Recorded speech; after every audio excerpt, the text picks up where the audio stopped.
Передать слово Валентину Васильевичу, как он это жарт. Валентин якби. То есть, чому вот якби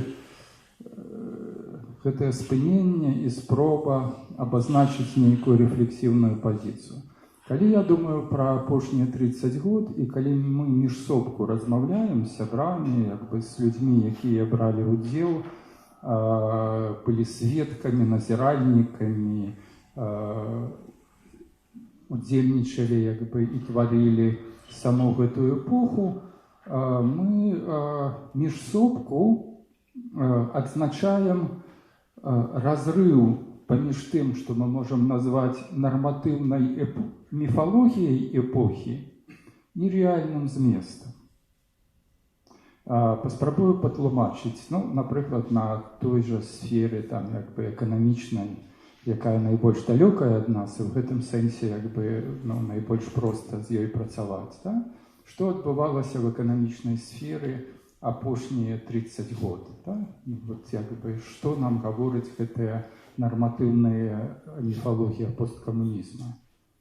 Адбываўся пераход ад планавай эканомікі да рыначнай эканомікі, і беларусы былі не самымі лепшымі, скажам, сярод гэтых вучняў гэтай новай рыначнай эканомікі. І калі пісаць эканамічную гісторыю Беларусі часоў посткамунізма, то гэта гісторыя такого лёгкага лузерства, да? То есть, можа быць нават і не лёгкага.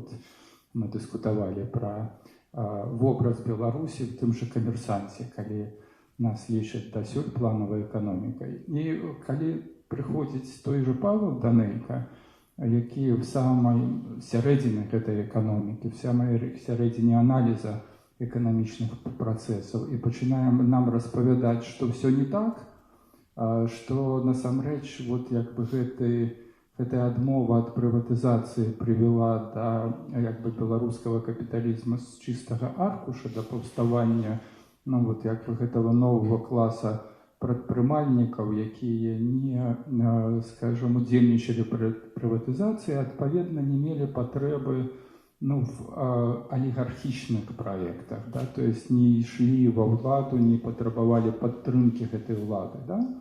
То есть в гэтым сэнсе тое, што, напрыклад, адбываецца на Ўкраіне, паўставання алігархічнага капіталізма класічнага, да? І тое, што адбываецца на Беларусі, при тым, што і адна, і другая краіна знаходзіцца ў гэтым заходнім пасе і блізкія і па ментальнасці, і па мове, і па ідэнтычнасці нібыта. То есть працэсы абсалютна розныя. То есть я ўжо не кажу пра тое, што гэтыя гады, дзесяцігоддзі, апошнія 30 год, гэта працэсы, в якіх адбывалася само паўставанне беларускай эканомікі як феномена, як асобнай з'явы. Да? То есть беларускай эканомікі да гэтай эпохі проста не існавала. Была тэрыторыя, былі пэўныя прадпрыемствы, якія функцыянавалі ў межах савецкай эканомікі, ці царскай, ці польскай эканомікі, але такой рэчы як сістэмна, калі паглядзець на все гэта сістэмна, як беларуская эканоміка, гэтая рэч нараджаецца толькі в апошнія 30 год. І хоць бы адна сабака расказала нам, непрафесіяналам, дякую, Ірина. І ён вёз Кіштыну, які пераважна. Не читаліся яшчэ? Не, Васильевич. Ён напісаў шкадобу, што мы замкнуліся у сабе і забыліся пра другі голас гісторыкаў беларускай акадэміі. Так напісаў. І Кіштыму якраз эканомікай займаецца. Мы все ведаем і любім ягоныя даследаванні, но все ж таки гэта эканоміка, гэта эканамічная гісторыя в большай ступені, а не паўставанне той рэальнасці, якая ёсць з намі тут і цяпер. Просто я да таго, што самі працэсы абсалютна не ўбачаныя. І ну, нават як бы не ведаеш да каго звярнуцца. То есть, вот, каб уявіць сабе нейкую эканамічную гісторыю Беларусі апошніх 30 год, што адбывалася, як бы, як это все было. Няма людзей, пры тым, што як бы много эканамістаў, якія ну, займаюцца эканаметрыяй, да, альбо эканамічнай экспертызай. Ну добра, гэта самае далёкае, да? Напрыклад, палітычная гісторыя. Вот Валентин Васильевич калісьці абурыўся зноў жа такі беларускімі палітолагамі і сказаў, што вот мы недооцениваем феномен беларускага аўтарытарызма, калі мы пачынаем гаварыць пра беларускі аўтарытарызм як пра палітычны праект. Да? Мы чамусьці забываем пра тое, што гэта ну, вот, адзін з такіх як бы аўтэнтычных тутэйшых праектаў, які мае нарэшце карані ну, вот, як бы, ну, тутэйшай сацыяльнай як бы, палітычнай прасторы. Да? Мы адразу зноў жа такі перакідваем все гэта там на нейкія там маскоўскія, што як бы прыдумана Масквой там, альбо прыдумана яшчэ кімсьці. Да? Та нікім гэта не прыдумана. Гэта абсалютна тутэйшы праект, як бы не ўбачаны, не прааналізаваны, не ну, вот, як бы, не напісаны, не прапісаны, не прадуманы. Вось, як бы, сама трансфармацыя прастору палітычнага, вот, як яна адбывалася, мы все ж былі сведкамі і назіральнікамі, вот, як все гэта адбывалася з канца як бы, 80-х гадоў. Да? То есть магутны узлёт як бы, вот, гэтай палітычнай актыўнасці, дзяды, Беларускі народны фронт, мартыралог Беларусі, там як бы рабочы рух, ну і гэтак далей. Потым плавнае перацяканне гэтага ўсяго у як бы ці змяненне, ці трансфармацыя як бы в сярэдзіне 90-х. Мы все адчувалі, што вот штосьці адбываецца і з самой палітычнай прасторай, і з самім палітычным. Да? То есть той БНФ другой паловы 90-х з Вечоркам, Хадыкам, Баршэўскім, гэта не БНФ пачатку 90-х, які, ну, вот, як бы магутна кантралюе і разліваецца, можна сказаць, мае, як бы, апірышча в кожным мястэчку, ледзь не в кожнай вёсцы, да? То есть я сам памятаю гэтую рэч. Што адбывалася, як бы? А далейшыя трансфармацыі, куды знікаюць, ну, як бы, палітычныя партыі, і чаму яны знікаюць, ну, напрыканцы 90-х, на пачатку нулевых, да, то есть кто-нибудь з палітолагаў прапісаў, як замест палітычных партый, ну, то есть класічная форма, да, як бы рэпрэзентацыі інтарэсаў тых альбо іншых стратаў насельніцтва, паўстаюць палітычныя праекты. І мы неяк вот, як бы, ну, не заўважылі і не то, што змірыліся, мы не аналізуем, а што такое палітычныя праекты? Это група менеджераў, якія, ну, вот, умоўна кажучы, реалізуюць, як бы, набіраюць сабе каманду і реалізуюць з гэтай камандай, ну, вот, як бы, вырашаюць ту альбо іншую палітычную задачу. Да? І мы бачым, напрыклад, на сёння, скажем, фронтменаў, якія, ну, вот, фігуруюць, там, скажем, Караткевич, Някляев, там, хто заўгодна, да? Якія, ну, ўжо не з'яўляюцца палітыкамі і не з'яўляюцца, ну, як бы рэпрэзентантамі каго-небудзь, акрамя вот, як бы саміх гэтых праектаў. Вы уяўляеце хаця бы аднаго сабаку, які бы напісаў пра гэта вот, я не кажу добры там паліталагічны як бы артыкул, але хаця бы просто абазначыў прафесійна, што штосьці адбываецца, да? І вот калі ты пачынаеш разумець, што мы жывем сярод гэтых трансфармацый, да? А людзі, задачай якіх, прафесійнай задачай якіх ёсць адсочванне, аналітыка, тлумачэння всяго гэтага, яны папросту альбо самі не разумеюць, альбо, ну, скажем, выконваюць зусім іншыя задачы. Пераходзім да, скажем, сферы той же самой культуры, про якую Валентин Васильевич нагадаў. Да? То есть вот як змянялася культурная прастора? То есть што адбывалася? Дзе вот гэтая інтэлектуальная і культурная гісторыя Беларусі, ну, скажем, 90-х нулевых и постнулевых, да, то есть 50-х годов, да? То есть все забывается, гэтыя проекты сыходят, зникают. Вот я, ну, скажем, мы сами говорили, ну, наколькі важно был, например, проект Дубовцовской нашей Нивы в культурной сфере, да? Что это было что-то значно большее за просто газету, скажем, альбо, ну, вот, как бы, газету с картинками. Да? То есть это был, ну, абсолютно революційний, прорывний культурний проєкт повставання якби зовсім іншої культурної простори, інших культурних кодів. Хто-нибудь про це написав нормально? Ну, Валентин Васильевич тільки от якби наприкінці 90-х. Я маю на увазі у своїй книжці. У книжці, яка не вийшла. Часто вже друкувалася в діаспорі. Ось, то есть... Генеральний проєкт. В гэтым сэнсе сённяшняя сустрэча, яна як бы крышачку мае аснову вот у гэтай роспачы. І калі, ну, вот казаць пра папярэднія паўгады, калі мы працавалі, запрашалі людзей, яны гаварылі пра тое, што з намі адбывалася. І вот всё нібыта нармальна, всё цудоўна.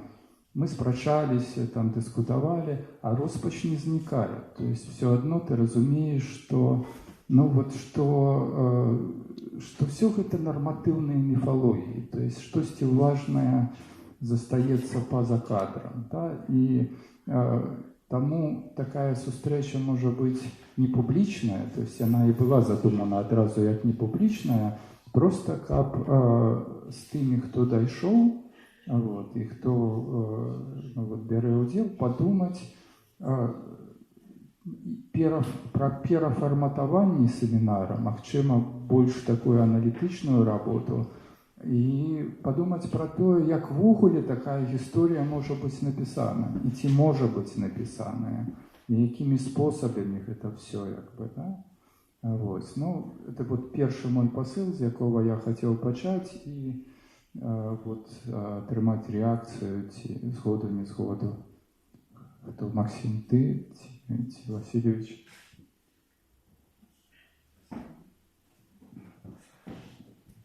Згода безпечна. Ви вельми хорошо описали, от емоційно отрималося, хоча б це ви спокійно про це казали, про проблему, глобальну проблему. Бо відовочно ми усі по-розному і різними фрагментами бачимо і ситуації і в економіці, і там в державному будівництві, і во всім. І малюнок абсолютно не складывается, больше за то, який он есть в этих фрагментах, он неправдивый абсолютно. Неправдивый. Речь о том, что, разумеете, вот та же политология у нас, и она, ну там, та провладная, а тут та, як бы там наша. И когда читаешь, а я все же читаю наших, это же немагчыма, бачно просто аж до соромливости. Як у любым, нават хорошим артикуле, вот все равно, треба не проблему высветлить, а обовязково лягнуть у ладу. Ну и на варт это и лягать, да? Но это не задача вас, публицистов, магчыма, и так далее. И когда это с года в год, да, бесконцности убивается читачам, незалежной прессы, всех сродков массовой информации, а яны так само на это начинают некритично абсолютно глядеть на проблемы и державного будівництва, что мне больше істотно, и политичных процессов, что меньше істотно, но абсолютно неправда все. И господара Александра Григорьевича які ёсць нешта абсалютна іншае ад того вобраза, які мас-медыа сфармулявалі і ў нашы, і ў разумныя галовы. І уже сказаць што-нибудь трохі інакш уже боишься, бо все на тебе накинутся, скажу, ты, блин, про Лукашенко, вот был нормальный хлопец, а тут раптом. И так далее, до того подобное. Вот, разом с тем, я человек адмежаваны, то есть экономика тоже докладно внимаю, и все-таки у нас есть вот, ДНК, яку я весь час люблю, як саме так, разумна. І чоловік, який не боїться, у певної міри, казати, і не в сенсі влади не боїться, а я схоплюся цим. Розумієте, і ще зовсім, скажімо так, відносно молодим, але коли починалося вся та буря, я вельми хутко зрозумів, що не така проблема бути в опозиції до влади, як в опозиції до своїх, да? В опозиції до опозиції. Я на свободі був такий виступ, який я назвав «Знак біди», про мову. Мова як знак біди. Да? Вот. Історичний план, як про змову, ціле покоління, там, щались і все остальне. За те, що мова знак біди, долго мне даровать не могли, да? Хотя это абсолютно так. Ага. И я... Это все прямо такая... Потом. Я, знаете, вот у сферы культуры, мышления, вырашил взяться сам за справу, бо все з них не згубится. И вот уже 2 года пишу то, что называется «Треба уявить Сизифа счастливым» и подзаголовок «Хроники белорусского интеллектуала». То есть это будет толстая досить книжка, якая поспробує заховати у історичному фінансі, так як я бачу, і ті герої, і от тут вони сидять з усіх боків, і ті справи події, ті часописи, навіть і анекдоти ніякі, то живое дихання того часу романтичне. Бо, розуміє, і от якраз система, да? Вот дискурс повставання білоруського мислення у тих 90-х годах, максимально, як я уявляю відносно своїх книг з тексту, я хочу, в 90-х, але там і до 2000-х годів, і вот тут зробити, вже трохи надокучило, 2 роки сижу, але я її доведу до кінця. Так, а от все разом я просто навіть не уявляю, ні команду навіть, ніяк, як все разом перелопати на нову, хоч ближей до некої об'єктивності.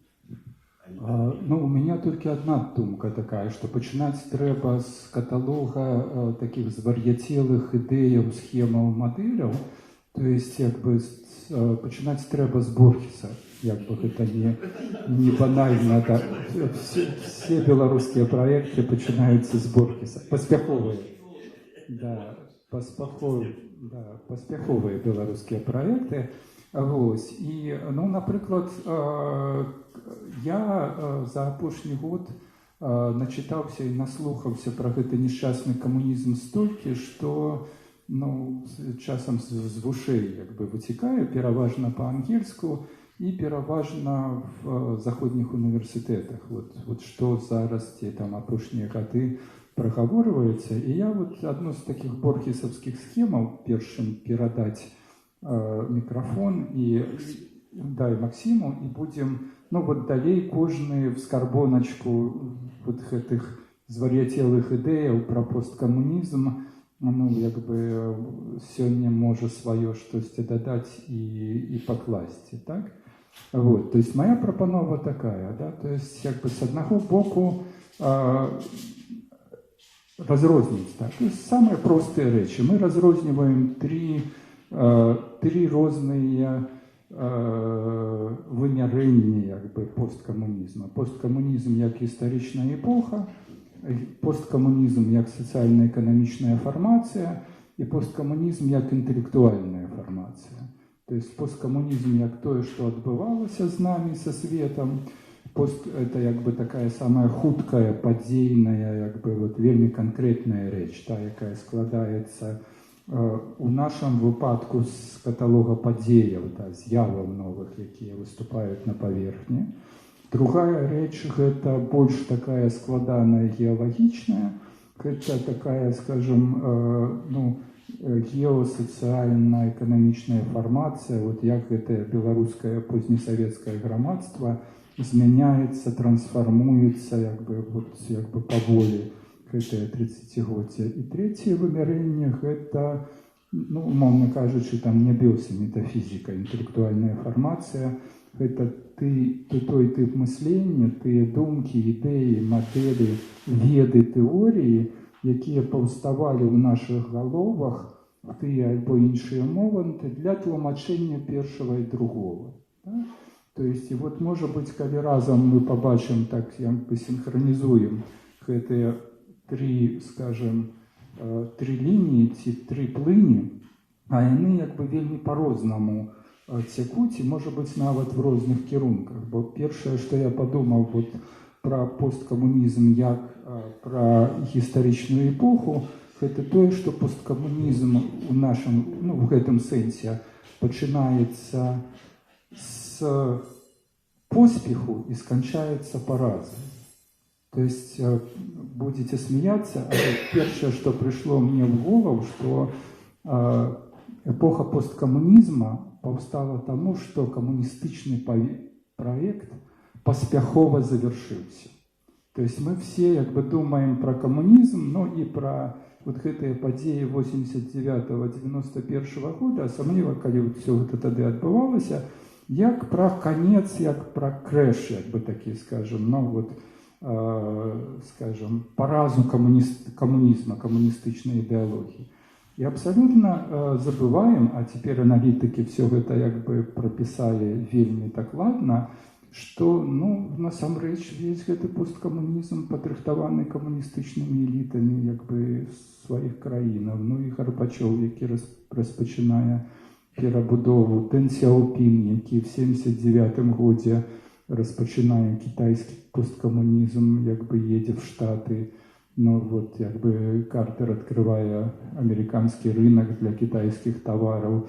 То есть, вот калі мы глядзім з гэтай перспектывы больш, як бы, далёкай, может быть, стратэгічнай, мы раптам пачынаем, я, прынамсі, вот это моя, як бы, мой Борхес, моя звар'яцелая ідэя, што першае, што без чаго немагчыма зразумець, як бы, посткамунізм, гэта без таго, што камуністычны проект, як проект доганяючай модернизации, то есть як бы вся идеология коммунистичного проекта будавалася на тое, что трэба догнать, як бы, и магчыма перагнаць Захад. Догнали. То есть у позднесоветские часы было пабудаваны урбаністычныя амаль спажывецкія грамадствы, якія функцыянавалі в принципе на тых же самых ці амаль на тых же самых прынцыпах, што і грамадствы заходнія. Да? Это вот такая гіпотэза. І з гэтым сэнсе, як бы, гэты пераход да посткамунізма, гэта як бы вынік поспеха і завяршэння камуністычнага праекта. А завершаецца, як бы, посткамунізм як тотальная катастрофа.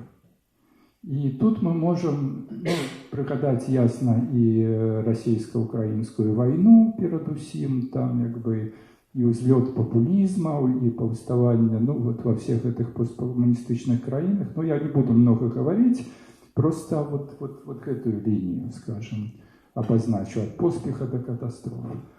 Калі брать экономичную линию, то это, наоборот, як бы от катастрофы до поспеху. Бо калі мы прыгадаем позднесоветские грамадствы и краіны, то все гэтыя краіны были краінамі банкрутамі. Памятаеце, и Польша, там, и СССР, там, все они были в пазыках, в долгах, І, скажем, ну, вот як бы гэта спажывецкае грамадства нібыта будавалася, але ў той жа час не было за што. Да? То есть апетыты былі вялікія, а магчымасцяў не было. Вот. Калі казаць пра сённяшні пункт, то мы бачым ну, больш ці менш, скажем, усталяваныя эканомікі, інтэграваныя в большай ці меншай ступені, там, ну, вот все гэтыя лакальныя рынкі, там, як бы, альбо на захад, альбо на ўсход. Ну і третья лінія, гэта лінія інтэлектуальная, это можа быць самая цікавая для нас, як бы, частка. Яна пачынаецца з ідэі чалавечай годнасці.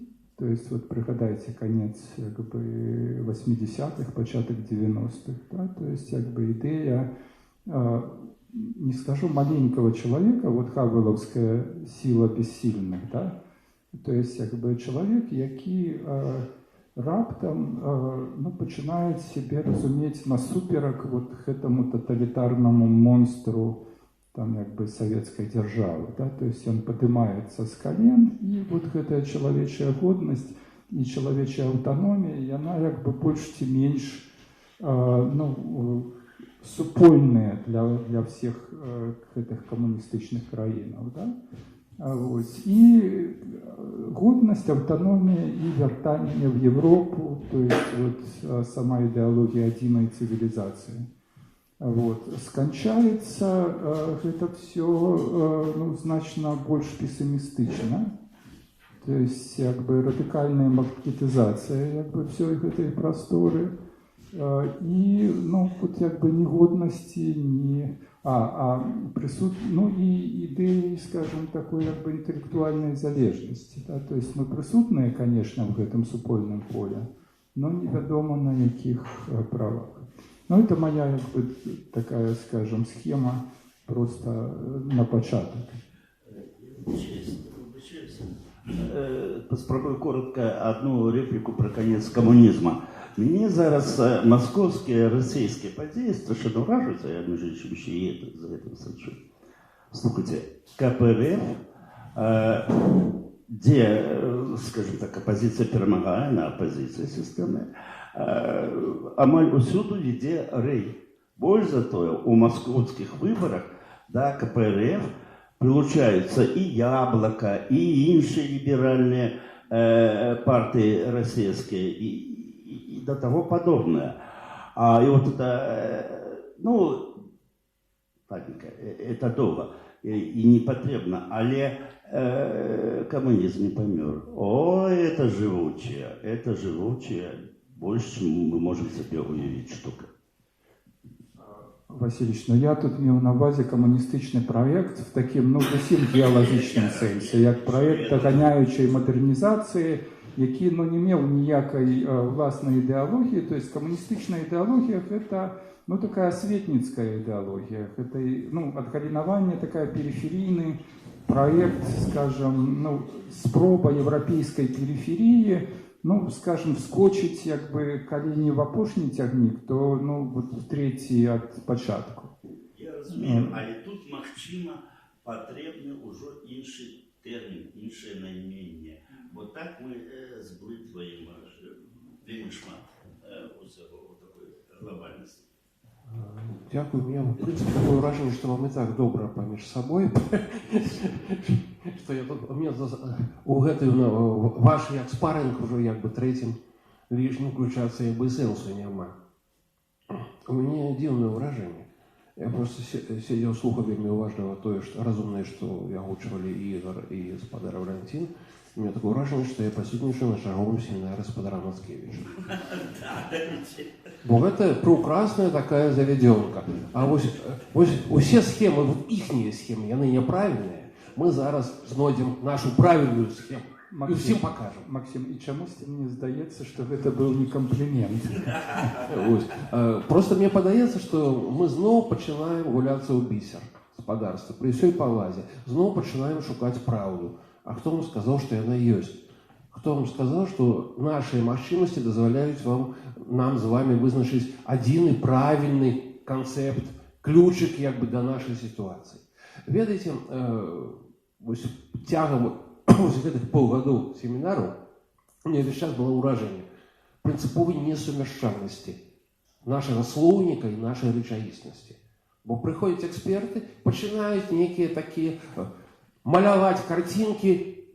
Прабачце, рэчаіснасць нічога пра гэта не ведае. Краіна жыве не па Пашы Данэйкі.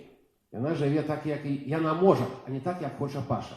Тое самае з намі, так? Вось. І я просто хочу сказаць, што ў прынцыпе,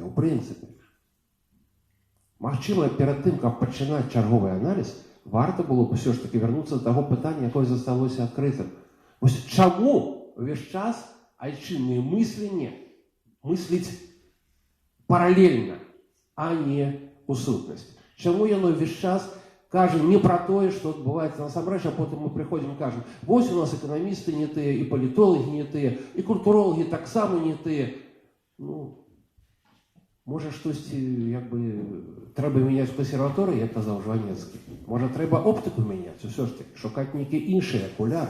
Мне падаецца, ў прынцыпе, калі казаць пра вось гэтую сітуацыю посткамунізму, па-першае, гаспадар Валентин, вы скралі мою рэпліку, я толькі хацеў сказаць, што камунізм нікуды не сыходзіў. Вось. А по-другое, калі казаць пра тое, што адбылося пасля Саветаў, як на мяне, гэта пераход на іншы, на новы прынцыповы ўзровень складанасці ва ўсіх сферах. Бо за Саветамі все было проста. Все было зразумела. Где, хто, што, як, было ясна. Постсавецкасць, посткамунізм – гэта пачатак тэрыторыі невідавочнага. І пытанне ў тым, і праблема ў тым, магчыма, што мы пра гэтую новую складанасць спрабуем разважаць праз наш стары просты слоўнік. І калі чвэрць стагоддзя кажуць пра гэта нешчаснае змаганне за мову гаспадарства, ну давайте падумаем, што і як адбываецца. Хто рэальна змагаецца за мову? Хто? А хто не? І чаму? І дзе нацыя? І чым ёсць нацыя? І наколькі блізак нацыі гэты самы моўны, чыста моўны беларускамоўны праект? Разумееце, просто вельмі проста казаць, што ўсё не так. І мне падаецца, значна больш складана паспрабаваць зразумець унутраную логіку таго, што адбываецца. Не казаць, што мы недарыначнікі, мы неданацыяналісты, мы недадэмакраты, а паспрабаваць зразумець, дарэчы, як гаспадар Валентин гэта робіць, вот гэтую парадаксальную сутнасць, парадаксальную натуральнасць беларускага шляху. Вось у нас такая палітыка. Чаму? Давайте разберемся. Не будем казаць, што яна недазаходняя ці недарасійская. У чым яе унутраняя логіка? У чым яе адмысловыя рысы яны ёсць? Тое самае з культурай. Колькі можна казаць? Рускі мір, інтэрвенцыя, каланіяльная культура і так далей. Гэта ўсё праўда, гаспадарства. Але чаму не паглядзець па-за межы нашага звычайнага вузкага, як бы ракурса, нашай вузкай абмежаванай оптыкі? І не казаць 20 год пра вайну культур, а спрабаваць зразумець беларускую культурнасць у яе парадаксальнай еднасці, шматмоўнасці, палітычнасці, плюралізме невідавочным, квазісавецкасці і квазізаходнім нейкім акцэнце. Інакш кажучы, мне падаецца, што мае сэнс вучыцца новаму зроку. Але тут я хочу яшчэ сказаць вось пра што. Новая сітуацыя посткамунізма – гэта яшчэ і стварэнне новай палітычнай, ідэйнай і эстэтычнай кан'юнктуры. Вось тое, што адбылося пост СССР, гэта стварыла, насамрэч, вельмі моцную сістэму унутранай канфліктнасці і канкурэнтнасці не з крывавым рэжымам, а паміж тых, хто трапляў у сферу альтэрнатывы. Паўстала палітычная кан'юнктура, паўстала культурніцкая кан'юнктура, паўстала даследчая экспертная кан'юнктура і пачалася барацьба за рэсурсы. Пачалася сапраўды барацьба за праекты. Шмат хто казаў, што гэта барацьба за краіну. Магчыма, для кагосьці так яно і было, для кагосьці не. Але сітуацыя змянілася, бо кан'юнктура, яна пачынае цэнзураваць наш слоўнік, яна пачынае выкарыстоўваць пажаданыя донарам, а не адэкватныя рэчаіснасці матывацыі. Яна пачынае нас рабіць ворагамі адзін да аднаго, бо хтосьці мае доступ да рэсурсаў, а хтосьці не. А рэсурсаў на ўсіх не хопіць. Інакш кажучи, повстає ситуація ще і внутрішній, я не ведаю, як сказати, роздробленості, розобщеності, як кажуть по-російську, внутрішній конфліктності. І, відповідно, повстає вельми цікава штука, така як нова лояльність.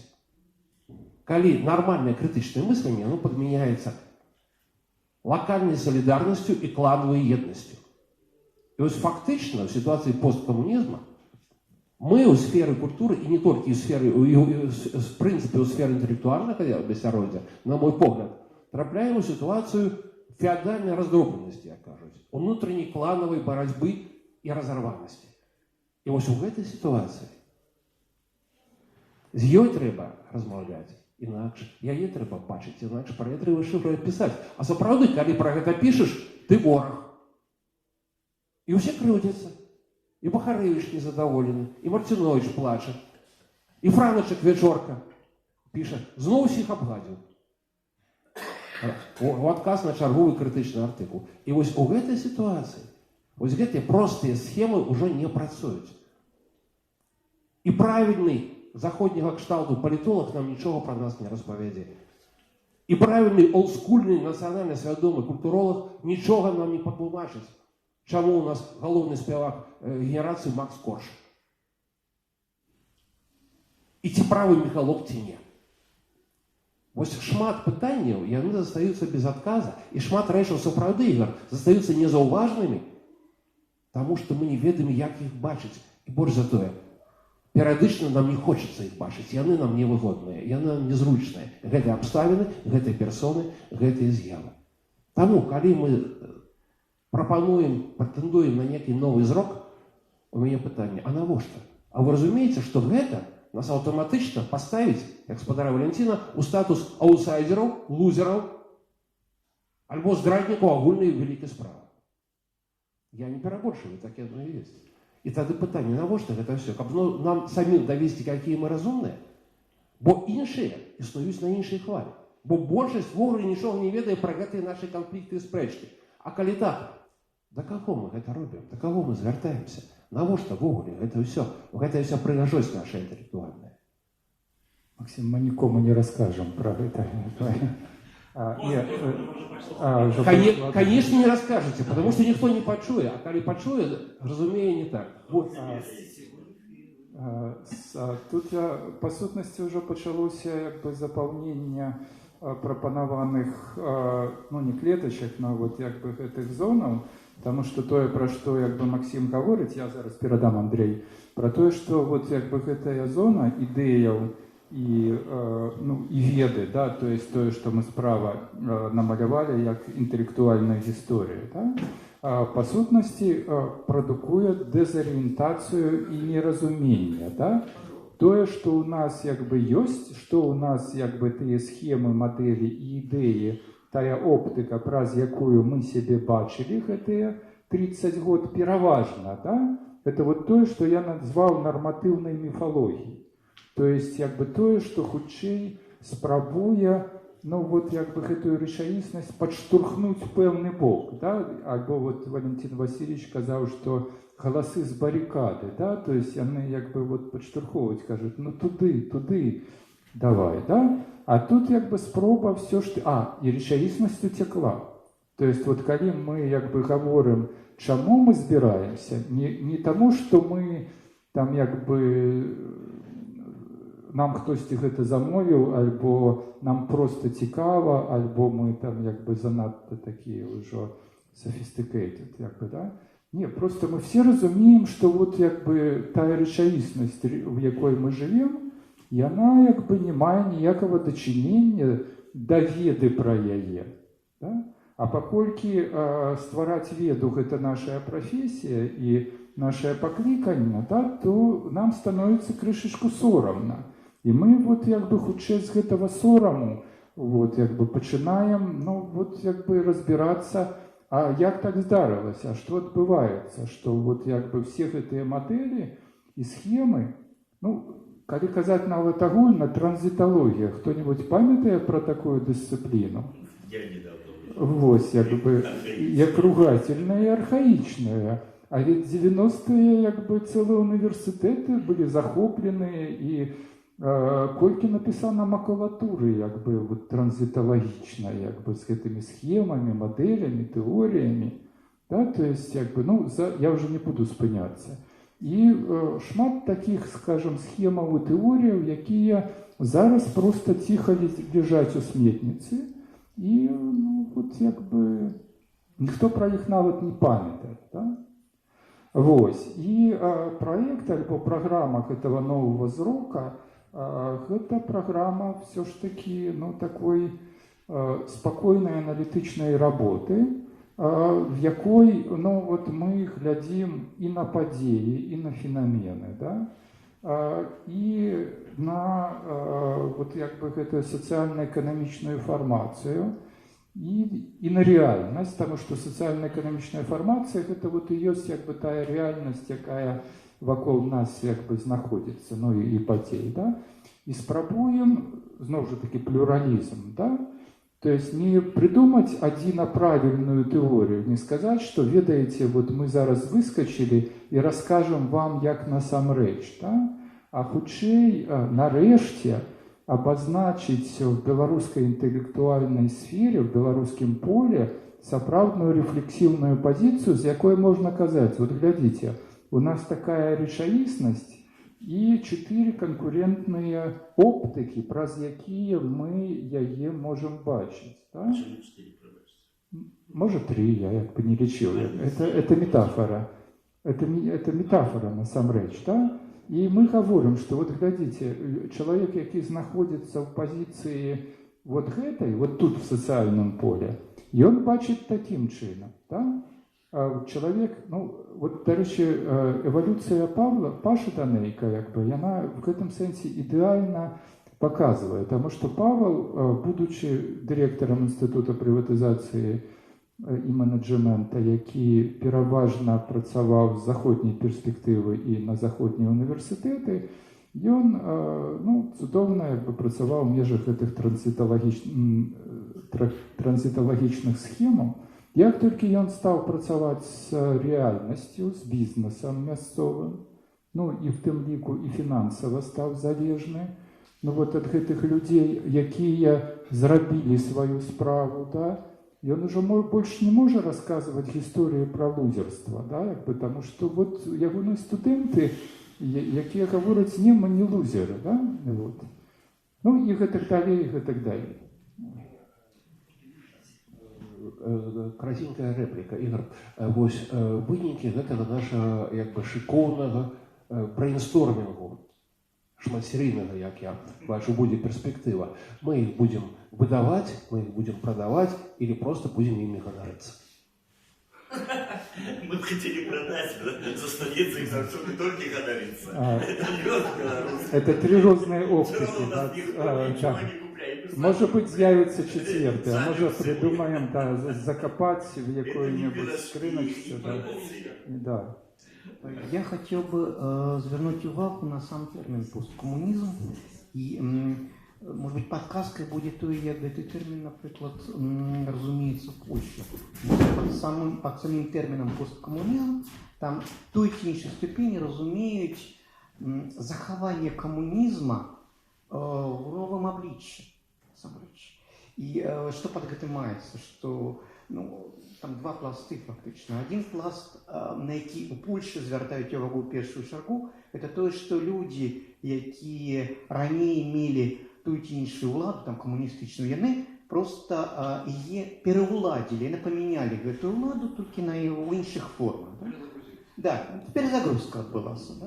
Тобто, це еліта, та старая элита, она заховала свою владу, и вот это слово посткоммунизм, оно в неким сенсе оперативное, оно отсылает до этой коммунистичной спадщины, что вы застались такими же, то есть ты элиты.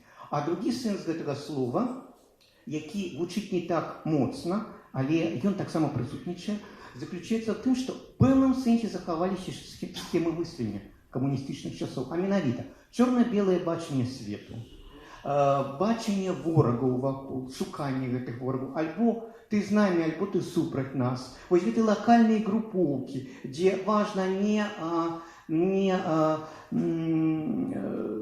не истина, а приналежность до певной группы.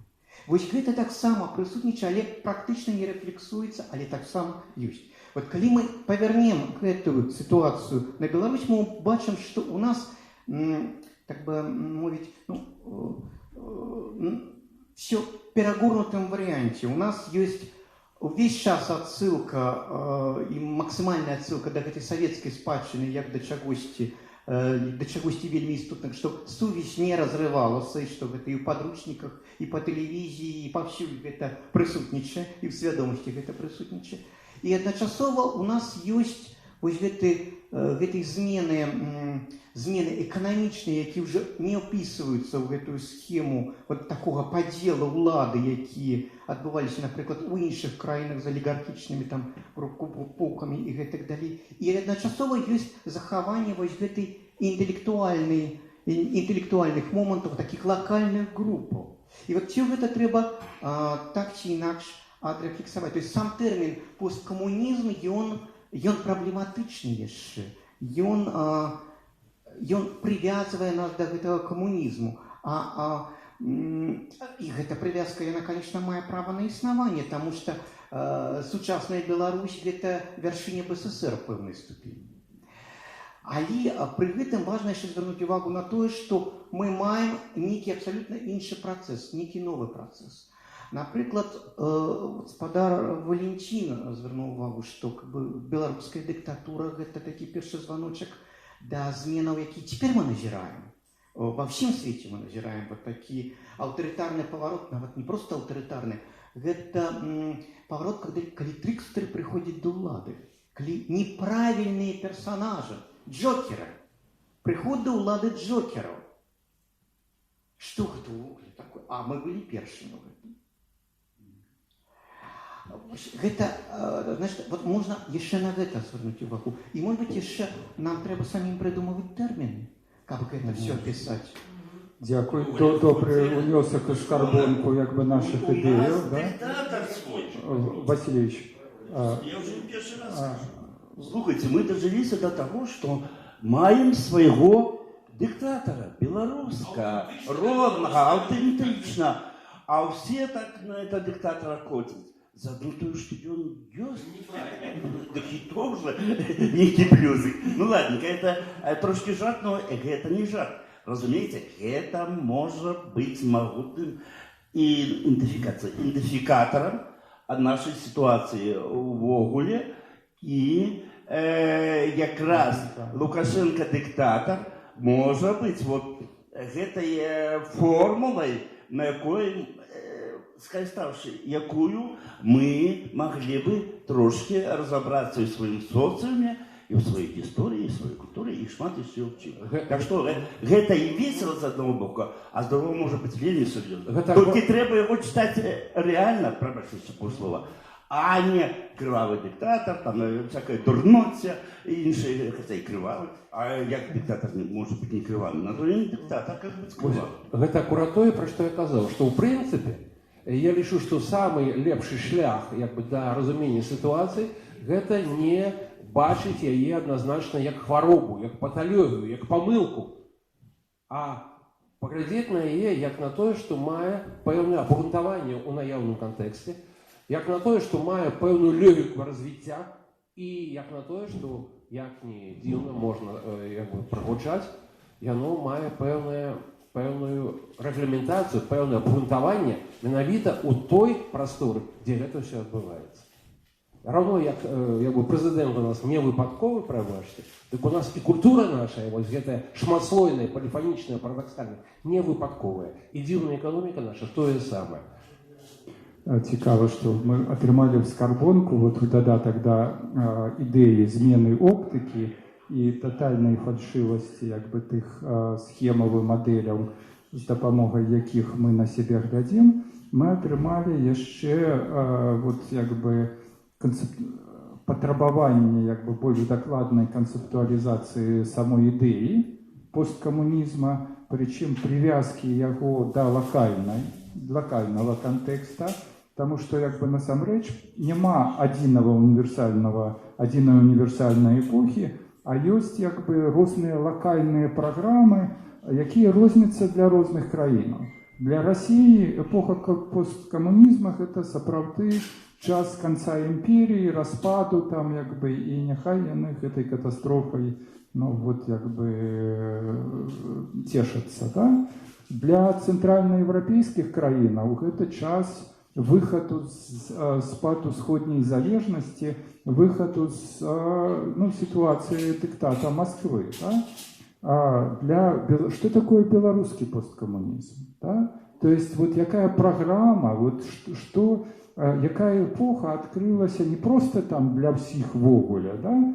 А вот менавіта для вот гэтай тэрыторыі. І мы толькі зараз пачынаем разумець, наколькі унікальны гістарычны момант, вот момант тотального безуладдзя, калі все колонизаторы часова были бессильными. Это вот докладно, як у купалы у тутэйшых, у Мікіты з Носака, памятаеце, вот гэтая менская брахалка, і нікога няма, і трэба сабрацца і самім вырашыць, як бы, хто, што ў нас будзе, да? Нам трэба просто расключить еще больше.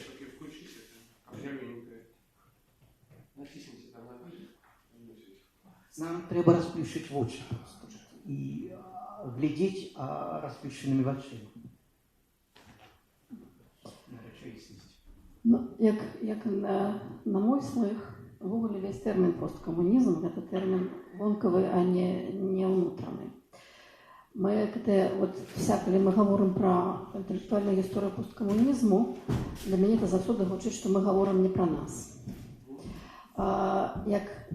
Я ніколі ўвогуле не асацыявала ні сябе, не тое, што раблю я і робім таго, што я магу казаць мы, што мы штосьці робім у посткамуністычную эпоху. Ніколі. І тут оно мне зараз прыйшло да галавы, як назва краіны Беларусь была не саманазваю і сталася саманазваю толькі ў выніку нейкіх вельмі складаных гістарычных і інтэлектуальных працэсаў. Таксама мы цяпер спрабуем гэты чужы тэрмін посткамунізм спрабаваць адаптаваць як свой тэрмін. Тэрмін гэта не наш. Калі мы гаворым пра апошнія 30 гадоў, гэта нашы. Апошнія 30 гадоў яны канкрэтна нашы. І калі мы будзем казаць там пра апошнія 30 гадоў, напрыклад, там у Брытаніі ці ў Францыі, гэта зусім не тое, што апошнія 30 гадоў у нас. Бо менавіта 30 гадоў у нас штосьці мянялася. І мянялася тое, што якраз гэта штосьці станавілася. І моя оптыка тут, гэта оптыка ідэнтычнасці, якая па сутнасці, як такая новая беларуская ідэнтычнасць, яна і пачала фармавацца 30 гадоў таму, і дзе яна цяпер, гэта таксама, куды яна прыйшла, гэта таксама пытанне, вельмі вялікае пытанне для нашых разваг і для рэфлексіі, што адбываецца з нашай ідэнтычнасцю. І з таго, што вы сёння казалі, мне вельмі цікава было гэта глядзець, як вы ілюструеце прыкладамі тую некую агульную карціну маю, якую я бачу в гэтых 30 гадах ідэнтычнасці. Як я звычайная пра сваё, пра касмічнае. Калі глядзець з вялікага пункту гледжання, то Ігор казаў, якой там, як наша Ніва, якім была вялікім праектам, як у БНФ, там у кожным мястэчку меў сваё прадстаўніцтва. І ввогуле згадаць, як сапраўды па ўсёй Беларусі штосьці адбывалася. Калі глядзець, як пачыналіся гэтыя, скажем, нават моладзевыя рухі, пачыналіся як адна суполка, потым другая суполка, а другая суполка разраслася ў 150 суполак. І все гэта адбывалася само сабой. Ішоў гэта працэс на пашырэнне. Гэты сусвет, які пашыраецца з павелічэннем хуткасці з кожнага пункту прасторы ва ўсіх кірунках адначасова, так адбывалася ў Беларусі. Пашыралася гэтая новая Беларусь. І ёй не было ўсё роўна, што гэта быў Савецкі Саюз. Яна не хацела Савецкага Саюзу, але яна рабіла гэта незалежна ад таго, што на ёй быў Савецкі Саюз. Калі б яго не было, яна бы ўсё роўна была. Калі б ён быў, яна бы ўсё роўна была. Это зноў-такі вялікая вельмі будзе гісторыя пра тое, чаму і як. Я не буду зараз пра гэта казаць, толькі проста агульную карціну накрэсліць. І гэта было гэта велізарнае пашырэнне. Тое, пра што шмат разоў пра што я казала, гэта адчуванне багоў-стваральніка, адчуванне деміургасці. Што тое, што все, што робіцца, дубавец запачатковвае эту нашу Ніву, і яна сапраўды стварае новы сусвет. Я зараз згадала свой часопіс «Унія», калі пасля першага нумару мяняецца рэлігійная ідэнтычнасць. Калі проста вот краіна проста вот, ну, бачыць сябе па-іншаму і хоча штосьці рабіць. Галоўнае, што адразу штосьці хочацца рабіць. І вот яно нарастае, і калі прыходзіць развал Савецкага Саюзу, успрымаецца вельмі натуральна, што проста вот, ну, мы знутры яго выламалі, так, разламалі, таму што энергія была такая, якую ён змясціць проста не мог. А далей, вось тое, што вот Валянцін кажа, нам ганарыцца нашым дыктатарам, якога мы вельмі слушна вот за гэтыя папярэднія паўгода прыйшлі да высновы, што гэта не апошні дыктатар Европы, а першы дыктатар 21 стагоддзя. Это зусім абсалютна іншая рэч. І вот гэтая спроба, это не была спроба, гэта было інтэлектуальнае разняволенне. Яно проста адбывалася само сабою. Адбываліся нейкія самыя розныя рэчы. А тады, калі вот гэтая новая дзяржава пачала сваё дзеянне і проста зрабіла немагчымым просто фізічнае існаванне вот гэтай множнасці рознага ўсяго, оно пачало схлопвацца. І от калі сапраўды пачатак гэтых 30-годдзя апошняга быў пашырэннем, то далей ён пашоў на поўнае схлопванне. І от гэтае схлопванне прывяло до таго, пра што казаў Валянцін, што калі ты пішаш штосьці не тое, што прынята, то ты робішся ворагам. А чаму так? Это вельмі проста чаму так, таму што сапраўды вот гэтая супольнасць, якая утрымлівала ідэю пачатку гэтага 30-годдзя, зменшылася настолькі, што хацелася ўсім трымацца разам, мець некую адзіную думку і разуменне таго, што якраз што мы разам тады, калі мы розныя, што быць разам тады, калі мы абсалютна па-рознаму бачым, калі мы па-рознаму дыхаем, калі мы па-рознаму мыслім, вот гэтае адчуванне, знікла. Оно прыйшло ў тое, што нас мала, і нам трэба быць разам. І таму дзесьці, а потым прыходзіць зноў эта трэцяя фаза, і она ўжо прыходзіць, это ўжо не беларуская фаза. Это фаза, у якую вайшоў увесь свет. Вот мы ўсе вайшлі ў новы свет, мы ўсе вайшлі ў новы час, у час, які не мог прадбачыць 30 гадоў таму абсалютна ніхто ў сусвеце, ніхто ні ў воднай краіне не мог пабачыць, што мы апынемся вот у гэтым часе глобальнасці, вот гэтай всеагульнай глобальнасці. І той глобальнасці, якой канца не відаць, якая будзе толькі далей пашырацца. І вот гэта ідзе вот гэтае вот новае пашырэнне, новае разуменне таго, што наша ідэнтычнасць – это ідэнтычнасць множнасці, это ідэнтычнасць рознасці, гэта ідэнтычнасць розных паглядаў. Калі існуюць гэтыя абсалютна процілеглыя думкі, то тады могуць фармулявацца і іншыя думкі. То есть без процілегласці няма сэнсу ўвогуле там казаць ні пра ідэнтычнасць, ні пра фармаванне краіны. І вот мне здаецца, што вот гэты дзесьці момант вельмі важны. Вот гэта разумець, што мы цяпер знаходзімся ў другой фазе пашырэння. І вот тое, што мы рабілі весь папярэдні акадэмічны год. Не ў гэтай зале, а ў Логвінава асабліва. Вот мы глядзім, што адбываецца ў беларускай літаратуры. Адбываецца вот гэтае зноў-такі спантаннае пашырэнне. Узнікаюцца нейкія абсалютна новыя працэсы, новыя з'явы. Ніхто на іх не звяртае ўвагу. Это таксама іншая рэч. Чаму ніхто не звяртае ўвагу? Таму што все хочуць адзінасці, все хочуць цельнасці. Вот гэтая цельнасць, штучная цельнасць, якая прыйшла праз схлопванне прасторы, гэтая цельнасць, яна не мае сэнсу. Мае сэнсу зноў-такі глядзець, як мы пашыраемся ва ўсіх кірунках адначасова, як сусвет. І вот все гэтыя самыя розныя кірункі, куды яны вядуць. Ігор намаляваў гэтыя тры рысачкі, а мне хочацца дамаляваць і 4-ю, і 7-ю, і 18-ю, і ўвогуле і па гарызанталі, і вертыкалі, таму што гэтага всяго нашмат больш. Але што Ігор хоча паспрабаваць структураваць, і таксама гэта разумеюць, таксама вельмі важная рэч, паспрабаваць нейкім чынам структураваць і асэнсаваць. Але асэнсаваць і структураваць нейкі сапраўды, можа не так з пункту гледжання гісторыі посткамунізму, а з гэтай внутренняй ідэнтычнасці таго, што адбываецца з намі. Так это зусім чисты Борхес. То есть тады мы прыходзім да высновы. То есть бедны Борхес, да? Я разумею, што з іх просто достану гэтым прозвішчам, но з маленькай літары. То есть тое, што гаворыць Ірына, што прапануе Ірына, гэта надзвычай цікавая і радыкальная ідэя. Яна гаворыць, што не было ніякага беларускага посткамунізма. Што сама ідэя посткамунізма – гэта ўжо тая самая чужая оптыка. І калі мы пазычаем гэты тэрмін для апісання перыяда як бы апошніх 30 год. То есть спачатку мы гаворым, што ў нас быў свой посткамунізм, а потым, заглынуўшы ідэю сваёй праграмы, мы гаворым, угледзеўшыся ў праграму, слухайце, а навошта нам тады сам тэрмін, калі наша праграма настолькі радыкальна адрозніваецца ад...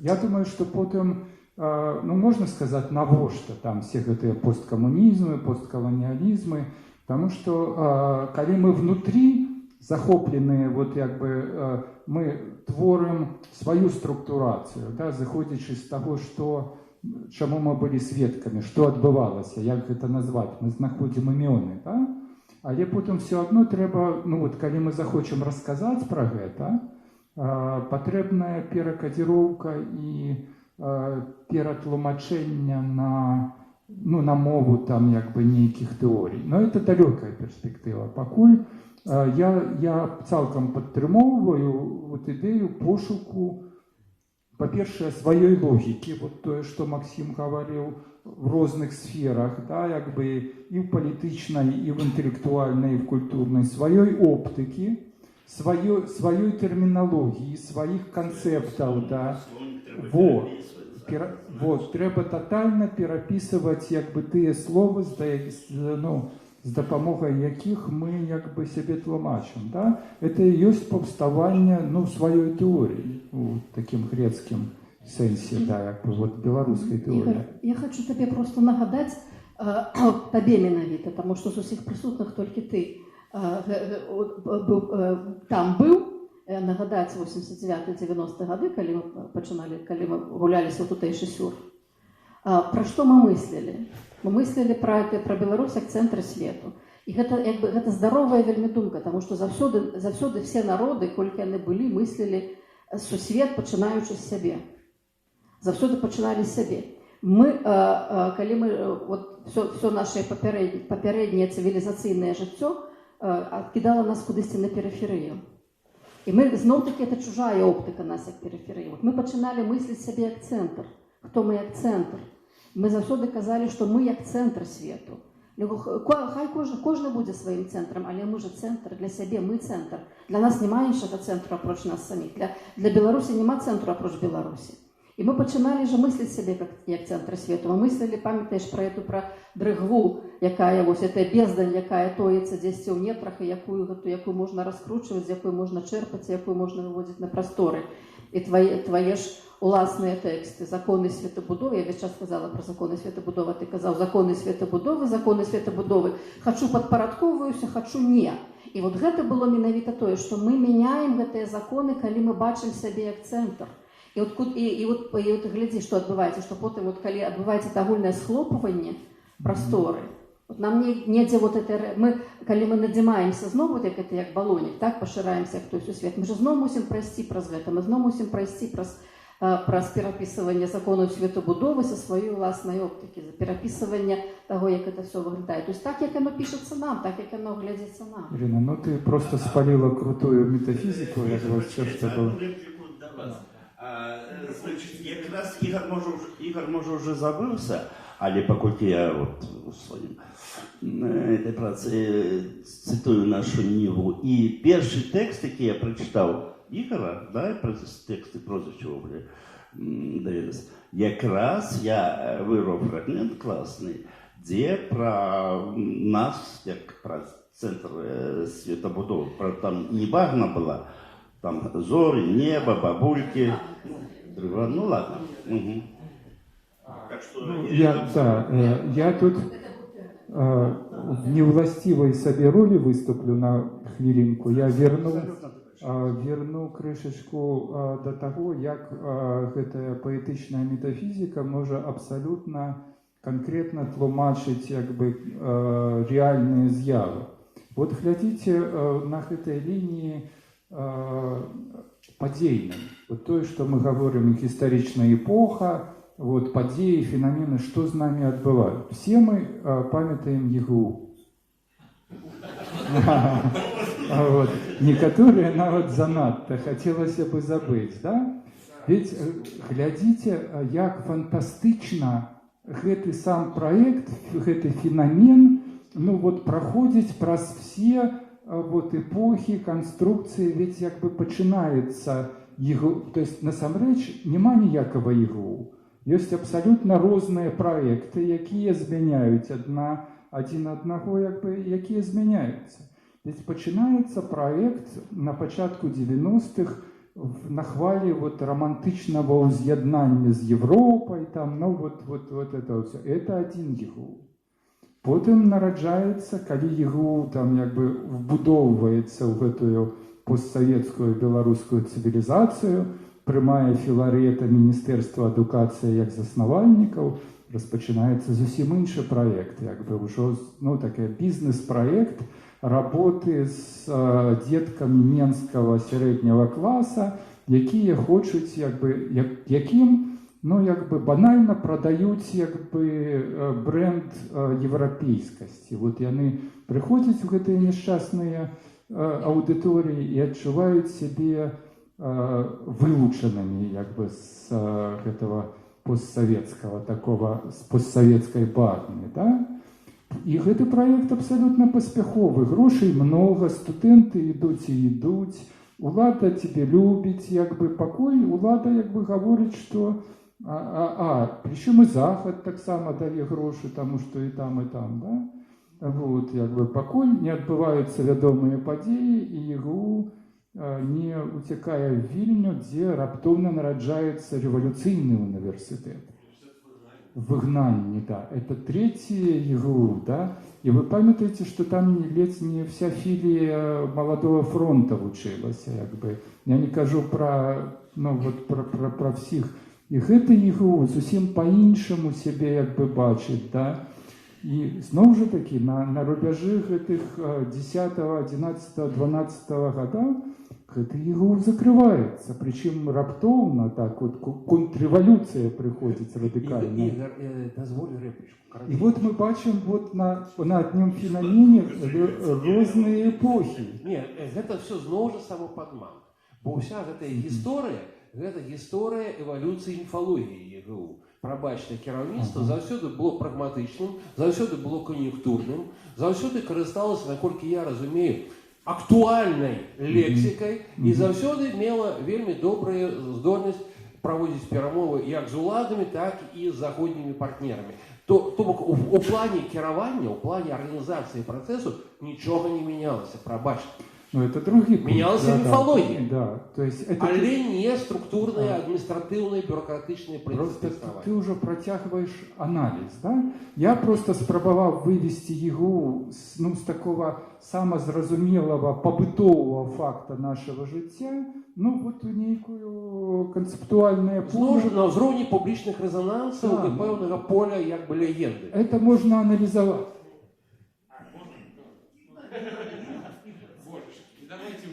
Не давайте. Отключите второй микрофон.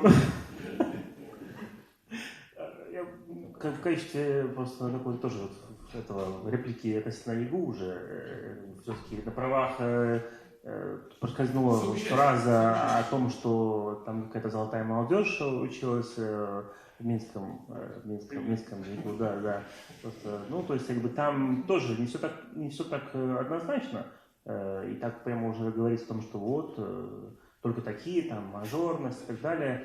То есть все-таки больше нюансов, но вообще, в принципе, вот если какой-то, наверное, так возвращаться к теме разговора, вот, мне кажется, как бы, вот, в принципе, все равно вопрос в том, что, как бы, что главное, допустим, и с одной стороны, главное, допустим, это теоретическая дискуссия, в принципе, так скажем, ну, по крайней мере, пытается быть такой.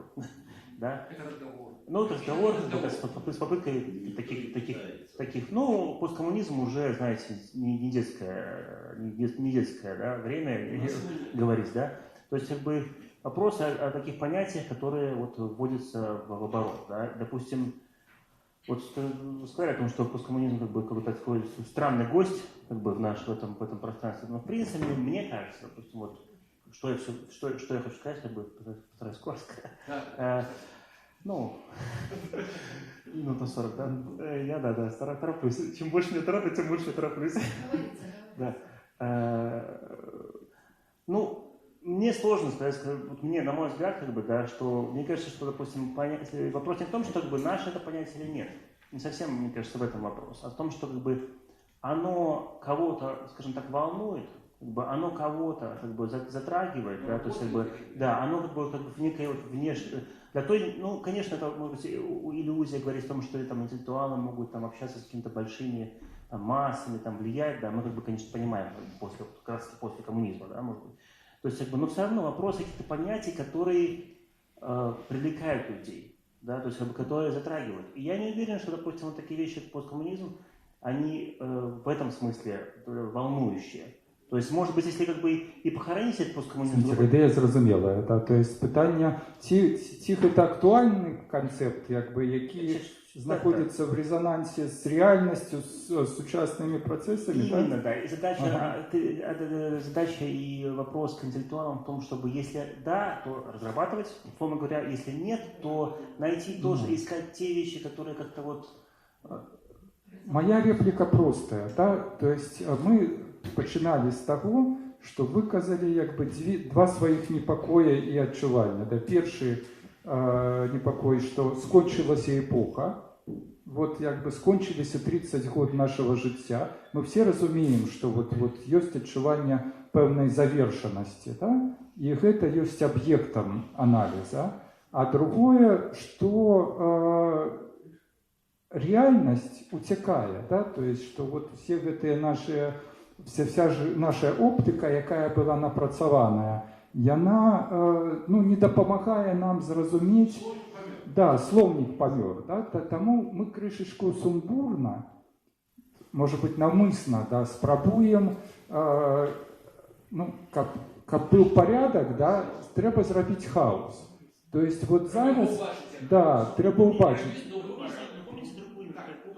Эпоха 90-х, которая была интеллектуальна, постмодернизм. Андрей, там Олег еще хотел.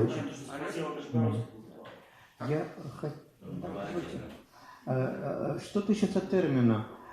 Вот тут прозвучало, что треба шукать наши белорусские термины, и мне пришло в голову, что отповедные термины, які бы відповідали б нашим реаліям. В свой час прапановывался один из этих терминов, прапановывал его Владимир Кунан, и мы бачим, что, может быть, и сапраўды эти термины працуюць. Ён казаў про циклы адраджэння. Само слово, яно выкликае самые разные реакции теперь, что это не... Но тогда давайте, может быть, просто будем казать про некие хвали. Это описывается абсолютно концепт, это описывается в самые разные теории. Там от Сорокина до Кондратьева и так далее. Мы маем разные варианты хвалю, які поміж собою пераплечены. И коли эти хвали становятся зауваженными, коли мы маем некую ситуацию нефункциональности институтов. И вот мы бачим это все. Тут Ігор спробував зробити деконструкцію паразитології, а я би сказав, що до цього часу дисциплина абсолютно виконала свою роль и намучила было из этого велизарного социалистичного монолита притворить країни у такий маргінез Заходу. І чому ні? З Балтійськими країнами, з Балканами, в принципі, це отрималося. Інша річ, що Білорусь, вона не вписується у класичні рамки історії і Сходньої Європи, і історії націоналізму.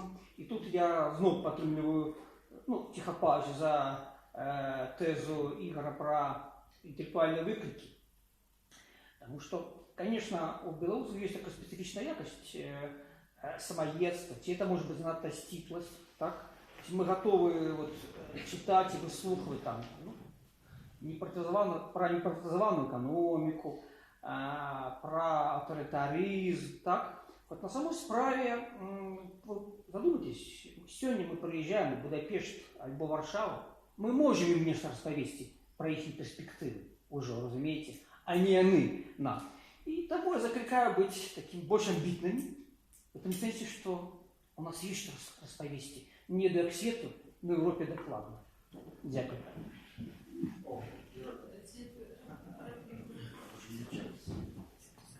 Это докладно то самое, про что я казала. То, что Олег, то з чого ми починали? Think big. Мы починали з того, що ми менавіта мислили глобально, мислили себе в глобальному контексті, і ми сапраўды бачили, що ми можемо розповісти світу про світ. І розповісти не тільки самим собі про самих собі, а розповісти світу про світ, тому що ми сапраўды бачили і бачимо тое, чого інші не бачать. І от гэта вот, і от то, що цяпер ми переживаємо те другое поширення, воно, в принципі, ми можемо на гэта і вийти, на гэта на мислить широко, мислить глобально, то есть вот это вот think big. І нават придумляти країну у самых лепших візіях, які ми можемо тільки придумати, тому що все равно все буде залежати, все буде не так, але коли не придумляти, то так само нічого не буде. Ой, спадарня Ірина, ось ведаеце, пригожая вельмі тема была про тое, што свет пачынаецца з нас, сусвет пачынаецца з нас, таму будзем яго вырабляць. Мне падаецца, што гэта прыўкрасныя легенды акурат узору пачатка 90-х, канца 80-х. Гэта нацыянал-рамантызм ва ўсёй сваёй прыгажосці. Я просто хацеў сказаць, што, як мне падаецца, шмат праблемаў паўстала цягам далейшага часу і нулявых, і дзесятых, менавіта таму, што людзі жылі ў сваёй легендзе, што прыўкрасныя, цудоўныя людзі жылі ў гэтай легендзе, а рэчаіснасць жила не паводле гэтых легендаў. То бок, просто рэпліка канчатковая. Я абсалютна салідарны, што трэба пачынаць з сябе, і абсалютна салідарны з тым, што наш досвед унікальны і неверагодна цікавы і варта менавіта праз яго бачыць тое, што адбываецца ў сусвеце, але, спадарства, я бы не раю перабольшваць нашай магчымасці выдумляць гэты свет. Бо сапраўды ўсё адно будзе не так. Рэчаіснасць все одно уцячэ. Тут Максим нагадывае, што час у нас таксама уцякае паціху. Не, яшчэ ёсць, просто каб мы ўжо рыхтаваліся да кароткіх і канцэптуальных падсумаванняў гэтага ўсяго. А вось я бы сказаў, што вельмі цікавыя вынікі гэтага спантаннага брейнстормінга, абмена меркаваннямі пра уцёклую рэчаіснасць. Што гэта акурат тое, пра што спадарня Ірына казала, гэта дэманстрацыя еднасці ў нязгоднасці. Нязгодзе. Мы розныя, разнастайныя, але зараз все рэплікі, всем, хто яшчэ хоча, яшчэ па колу мы паспеем даць слова. Просто я абазначу логіку далейшай хады, і да чаго мы прыйшлі. Мы пагадзіліся пры нашай нязгодзе, пагадзіліся пра тое, што нам трэба татальна мяняць оптыку і слоўнік. Мы пагадзіліся пра то, што мы ведаем нібыта пра падзеі і пра рэальнасць, але не разумеем да канца, і мы не назвалі, не стварылі гэтыя тэорыі і мадэлі, якія маглі бы растлумачыць. Мы пагадзіліся ў тым, што сам перыяд з 89-го года для Беларусі абсалютна унікальны. І гэта не посткамунізм сапраўды, таму што гэта абсалютна цэнтральны і заснавальніцкі, канструктывісцкі перыяд, бо посткамунізм адразу такое ўражанне, што гэта рэструктурацыя і рэканфігурацыя таго важнага, што ўжо адбылося, і для шмат якіх краінаў так і ёсць. Для Беларусі гэта перыяд паўставання беларускага грамадства, паўставання беларускай дзяржавы, паўставання беларускай незалежнай новай беларускай культуры, літаратуры, паўставання беларускага інтэлектуальнага поля са сваімі ідэямі і са сваімі падзеямі. І гісторыю гэтага хочацца, ясна, не вычарпальна, но хаця б не эскізна прапісаць, уявіць, каб была пераемнасць, каб все гэта цягнулася далей. А цяпер па колу зараз.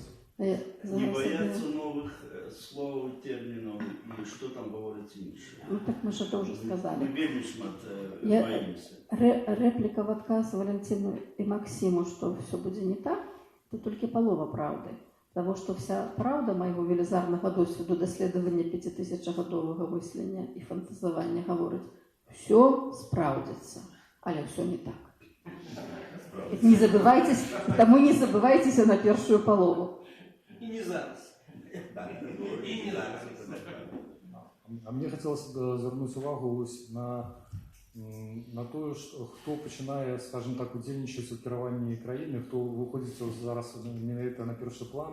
Ось це ось люди, скажімо, які народилися у кінці 70-х, початку 80-х років, ті, хто бачили, скажімо так, йшли в школу ще при Совєтському Союзі, а вже закінчували вже при незалежності. І, скажімо так, можна сказати, бачили то, як з одного боку це все поширався світ, після схлопувався і починався зовсім інший світ. І менавіта ось ці люди, вони зараз виступають вже на перший план, менавіта ось у нашій країні. Ми бачимо, хто там зараз керує в міністерствах, там намісники міністрів, хто там, наприклад, ніяким установи державні, недержавні, музеї. Ось, і так само там мало не буду. Ну, это важно. Вот такие как бы уровень поколения, это один из факторов таких. Да. Наскільки вони там удільничали теж у розвитку молодіжної політики, так само, можна шмат. Так, далі. Маша, може ви? Ні? Ні. Кажи. Все, да. Я хотел иметь боец, он вырвал из рук. Ну, чудовно. Значить, от тоді з почуттям такої легкої недоговоренности и пустых клеточек. Вот Андрей. Я хотел бы кинуть такий лозунг, конечно, тут пошло. Розплющим очі і знайдемо відповідні слова на убачене. Для убаченого. И легкая недоговоренность. Да? Можешь не почалась по великому раду. Ничего. Это так, чуть-чуть трошечки, а не легкая недоговоренность. А если сказать, что сегодня ты по договору? Коротко, я как одну идею прокомментировал. Эту идею вписывания в глобальный какой-то контекст. С одной стороны, мне как бы очень понравилась идея вот, Игоря о том, что вот право на теорию. То есть вот, то, что делает тебя равноправным участником современного глобального интеллектуального пространства. Раз. И за это нужно, в принципе, сегодня довольно активно, в общем-то, выступать. А два, то, что вот если посмотреть, допустим, немножко на другие, на Беларусь, на те сектора, да, это сферы, которые, скажем так, вот за эти последние 30 лет выстрелили глобально. Как бы, ну, вот тема IT, это все вот темы, да, некий успех, как бы история какого-то успеха, да, вот глядя на какую-то историю успеха, что можно было так посмотреть, понять, да. Ведь это тоже интеллектуальная сфера в определенном смысле, да, и, допустим, как генерируются там, в этой сфере, вот тоже идеи, да, это как бы крайне важно, да, и форматы. То есть, как бы, там как бы, очень большая конкурентная борьба идет за инновацию, но создание новых смыслов и идей. Дмитрий, это по сутности уже ты накидываешь темы наступных встречах, да. То есть, понимаете, вопрос в том, чтобы смена вот этой парадигмы, это вопрос в том, чтобы как создавать инновацию, как мыслить инновационно. И поэтому вопрос посткоммунизма это вопрос о том, как мыслить по-новому.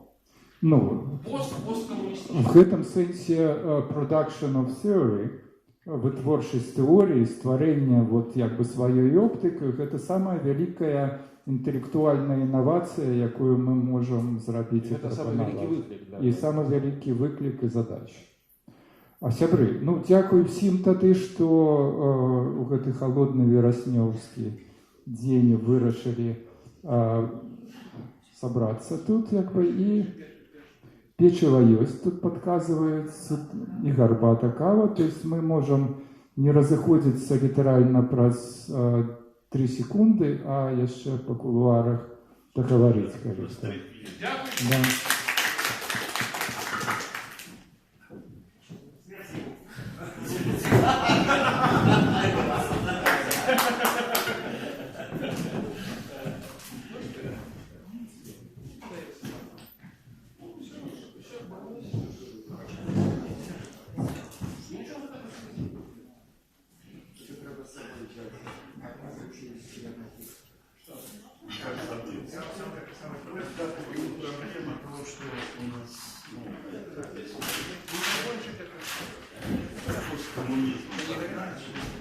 Але, власне кажучи, де слово є саме